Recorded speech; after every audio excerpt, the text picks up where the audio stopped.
Okay, maraming ano, no, mga nagtatanong kung despite sa ating napakalinaw na tutorial, sana all tutorial. So, tutorial, no, sa ating video doon sa kung paano nga ba mag-check-in mag-check-in, no, gamit ang check-in kiosk. Yung check-in kiosk, so tawag dito mga hagala. Pero kung kayo naman talaga ay tawag na ito, parang natamad or hindi marunong or kinabahan, hindi kayo confident or hindi kayo sure sa gagawin ho ninyo at hindi nyo naiintindihan yung mga ginagawa kong tutorial, pwede naman kayong lumapit talaga sa mga ground staff or mga Cebu Pacific staff, no, to ask for assistance. Actually, mayroon yan sila talaga sila itong mga nakatalaga. They're here para mag-assist ho sa inyo. Pero syempre, ang iba nga sa mga Pilipino nga mahilig nga tayong takot tayo magtanong, no. Hindi naman sila nangangaid. So, yun lang. Bali, paano nga ba daw talaga gagawin yung natin pag-check-in, no, sa ating baggage. Yan, kay ate, baggage, wala siyang baggage. So, na siya? Check-in, boarding pass. So, try natin. Tap to begin. Yan, tap to begin tayo, ha. So, kukuha ako ng mag-check-in ho tayo sa ating boarding gate. Tapos, i-check-in ko rin kunyari yung ating boarding pass sa ating sa ating bagahe kung meron man, just in case lang, no? Kunyari lang, kahit wala naman talaga yan, no? Print baggage tag, reprint boarding pass, basa-basa din kasi. Pero kung ayun yung kung wala kayong hindi kayo marunong magbasa, hindi kayo marunong umintindi ng English, no, meron kayong reading comprehension na struggles kagaya ko, so pwede kayo talaga magtanong diretso na, no, sa mga staff. Check in. Akin muna to, ha. Kasi sa dami ko ng video, 2,100 upload na ho tayo sa ating vlog, sa ating channel, kaya maaaring hindi nyo na makita yung yung tutorial na yon. Not unless kung i-search mo talaga, i-key in, di ba? Ngayon, i-key in ko na yung aking 6-digit booking reference number. Okay na yung ating 6-digit booking reference number. So, continue lang dyan, no? Okay, umikot na si umikot na si aeroplano, umikot. Alright. So, yan, lumabas na, no? Yan pangalan ko, lumabas na mga hagala.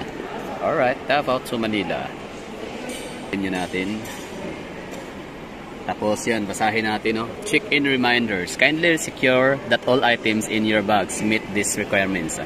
So, ito mga hagala, tutorial ho ito, no? Hindi lang siya para paano mag-check-in. Pero kung ano nga ba yung mga dapat at hindi dapat dalhin, no? So, dangerous goods. Ito, restricted items for hand carry baggage. Ha? Oh, I fully understand. Okay, sige. Ayan, natinala ko ni Kuya. Sige.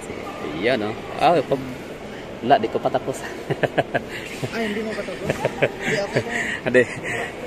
Sige. I-vlog ko sana. Okay lang yun. Sige. Sige. Okay. Right. Yan, so si Kuya, tinulungan ni Kuya. So ngayon, ang gagawin niya dyan. Akala kasi ni Kuya hindi, anyway. So, yun lang, no? Na natin. Basahin ko sana yung ating tawag na ito. Yung ating basahin ko sana yung ating magiging bawal, no, yung mga restricted ba. So, try nga ulit natin what happened kung nakakuha na tayo ng boarding pass. Tinanda natin kung lalabas pa ba ulit.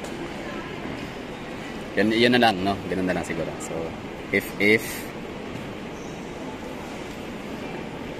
okay,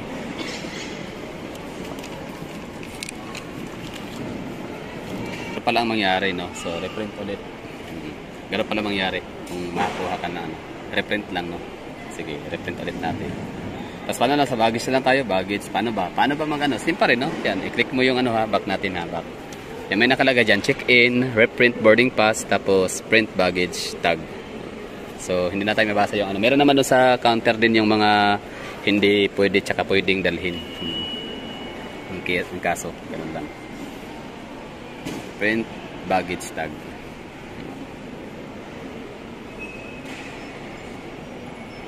Diba? So, sana okay na kayo dito sa ginawa nating tutorial yan. sa mga natatanong ano paano daw gagawin yung ano sa print baggage, kung may mga dalang baggage, luggage, dali lang. Kung paano mo chinik yung sarili mo. Ganun din sa yung baggage. Reference number. Kaso wala tayo nun. Wala tayong baggage. Kaya hindi tayo makapag-proceed. Hindi tayo makakuha ng example. Yun lang. Di ko alam kung nakuha yung mahagala yung ginawa natin ano. Ito naman, may mga nakalagay dito na mga naka-display. Ito na lang, basahin na lang natin. Yung mga not allowed for carry-on baggage. Yan. Screenshot nyo na. Not allowed for carry-on baggage. Or hand carry baggage. Yung kagaya sa akin ginawa, no, hindi ako bumili ng, ano, ng check-in. So, bawal ang mga liquids na 100 ml pataas, lotion, alcohol, water, anything na liquids, no? Oh, pati kalamay ha. For example, kalamay sa buhol na nasa bagol. Bawal siya na, ano, basta liquid, kahit pa wala sa bagol, basta liquid. Ang kamalay serve as liquid siya. So, yung nanay ko umiyak. Hindi no, umiyak. Parang ano lang, nalungkot lang yung nanay ko kasi sobrang, ano na yung nanay ko, excited na siyang umuwi ng Davao from Bohol kasi, I mean, ano, from, yun na nga, from Bohol to Cebu pala, no? So, excited na yung nanay ko sana umuwi ng, ano, Davao na may bit-bit siyang pasalubong na kalamay sa Bohol galing, no? Kasi meron na siyang mga chinat, na mga friendship niya, no? Na meron nga siyang pasalubong, yung mga selected, mga few selected, mga ganun. Kaso nga lang, nakalimutan ko din, no? Fault ko rin yun, na dapat pala kumuha na lang ng baggage, kaya paano. Wala, di siya nakapagdala. So, nakuan lang din. Nasayang yung pinamili, pero yung pinamili, oh, sige, ando na tayo sa point na nasayang yung pinamili, pero mas malaking sakit sa puso doon, yung nahupya ang mga pinangakuhan niya. Pero ando naman, di naman siya sinungaling. Kumbaga, ando naman talaga nakabili siya ng kalamay sa Bohol. Kaso nga lang, hindi talaga allowed dalahin kasi nga, baggage lang yung ano. I mean, hand carry. So, 100 ml above, bawal. Medicine, toiletries, okay, such as, so, anong medicine to? Mga panghilot na, panghaplas, no? Liniment oil. So, charged as medicine ho yan, mga hagala. Yan. Toiletries such as shampoo, lotion, and Colgate that are more than 100 ml per container. Tapos, sa mga foods naman, bawal din. So, cooked food with sauces, na may mga sauce. Okay. So, pwede pala mga pagkain na walang sauce. Mga crackers na pwede. Pwede ang mga crackers kasi wala namang sauce ang crackers. So, pagkain siya. Tapos ngayon, fish, meat. Okay. Bawal pa rin mga canned. Okay, basahin mga gala. Bawal, ha? Liquids, bawal. Food items, bawal. Tapos, mga shuttlecock, golf clubs, balls, fishing rods, and hooks, basketball, etc. Bula. Bawal pala yun. Okay. Tapos, ito, mga wires. Ito, ang dami ko ng mga pag-chances talaga, no, na nakapaglagay ako nakapag-iwan ako ng mga gunting tsaka ng mga cable wires, no, mga extension wires doon sa unahan, no, sa dulo, sa ibabaw. Pero hindi ko na kinuha sa kanila yun, bigay ko na sa kanila. It's a long time ago already. So wires and cables, no, so mga extension cords, copper wires, phone wires, electric cables, etc. Pero cellphone charger okay lang, no? Mga cords lang naman, extension wires. Tapos, yung mga bleeded items like nail cutter, nippers, Swiss knife, cutter, scissors, tweezers, etc.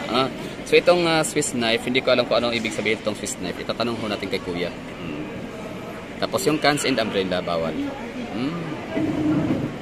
Okay, bawal ang umbrella pala, no? Umbrellas. So, umbrellas. Kasi ano yan mga delikado siya, pwede siyang gamitin na sa deadly weapon, no? Pwede siyang ma-turn into deadly weapon siya, diba? So, passenger risk assessment, yung mga reminders, remove all valuable items.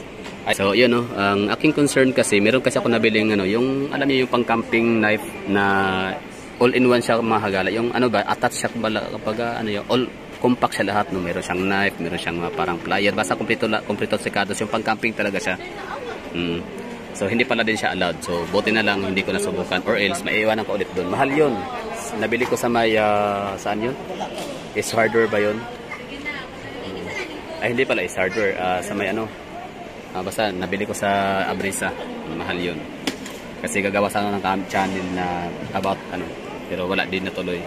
So, gagamitin ko na siya pang personal life. Pa pala, ayan, mga dangerous goods must be declared properly. or else pwede kayong makasuhan. Tama, no? Dangerous goods must be declared properly para hindi kayo mapagbintangan, no, na meron kayong intention na gagawa ng hindi maganda. So for example, mga panglinis sa CR, mga muriatic acid, mga Domix, mga ganun. Tapos ano pa to? Mga chinso, magnet, bala, diba? Napaka-controversial na bala yan.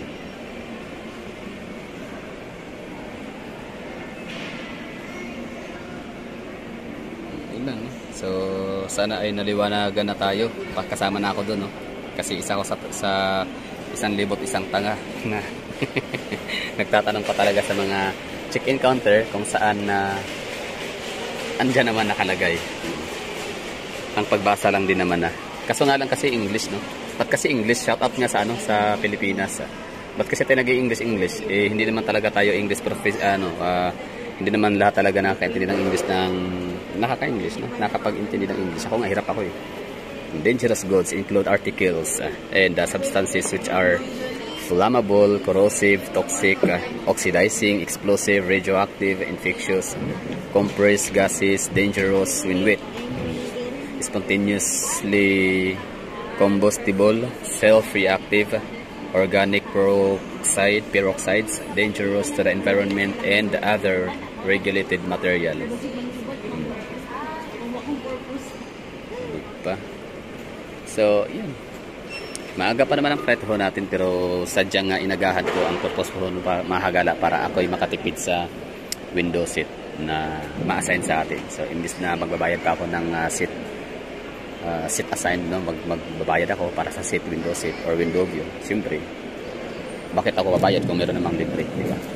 So, matagal-tagal na akong bumibili ng seat.